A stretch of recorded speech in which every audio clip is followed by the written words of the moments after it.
disaster. Senator Sanders, let me bring you into the conversation because there are a lot of climate change deniers in Congress. In fact, Organizing for America made a video that I want to play for you.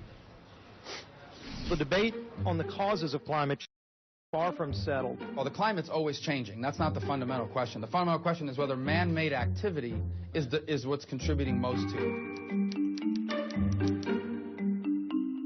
I understand that people say there's a significant scientific consensus on that issue, but I've actually seen reasonable debate on that principle. Do you see, Senator, reasonable debate? And if so, will climate change and action on climate change ever gain any political traction? Well, Chris, that's a great question. I think it's very clear that the scientific community, the people who have most studied this issue, overwhelmingly believe that A, global warming is real, B, that it is caused by human activities, C, that it is already causing severe damage in the United States and all over the world, and D, when we're talking about the possibility, and this is what the predictions are, that by the year 2100, this planet may have a temperature of 10 degrees Fahrenheit warmer than it is right now. What we're looking at is real catastrophe unless we begin to transform our energy system away from fossil fuel and into energy efficiency and sustainable energy. It saddens me very much, and I know people are totally frustrated with what goes on in Congress right now for 100 different reasons. But the idea that you have a major political party that is rejecting all of the science out there, and it's preventing us from going forward in the kind of ways that we have got to go forward to save this planet is enormously distressing.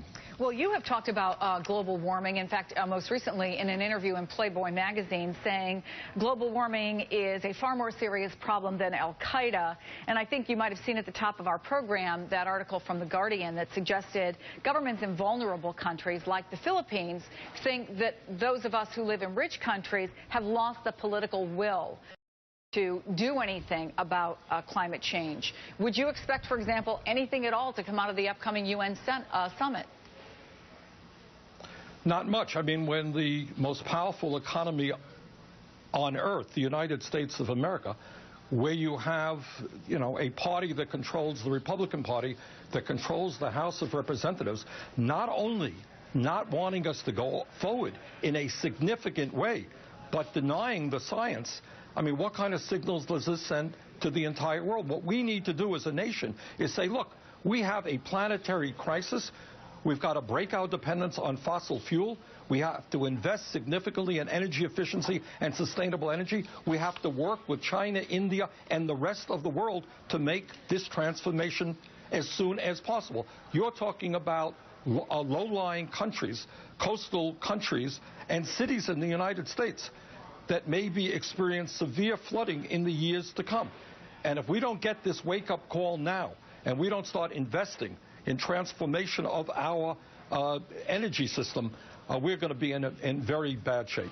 Yeah, I mean, it's obviously not just a humanitarian imperative, and that's what we're seeing in the Philippines right now, but it's an economic imperative. When you look at the numbers, at what kind of damage is caused by these storms, it's off the charts.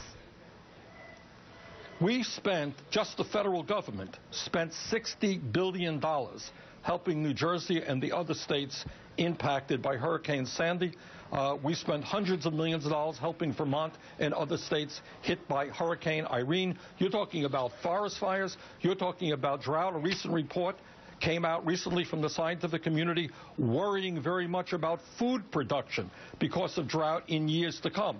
The rising price of food, hunger, political dislocation because countries and people are fighting over limited resources. Ask the CIA. They worry very much about the long-term implications from a national security perspective about global warming. So all over the world, the evidence is very clear. We have got to act. It is literally beyond comprehension how little we are doing, and that you have, again, I don't mean to be overly political here, but when you have a major political party rejecting what the overwhelming scientific evidence is, it is pretty scary. Let me switch gears with you real quickly, since it is Veterans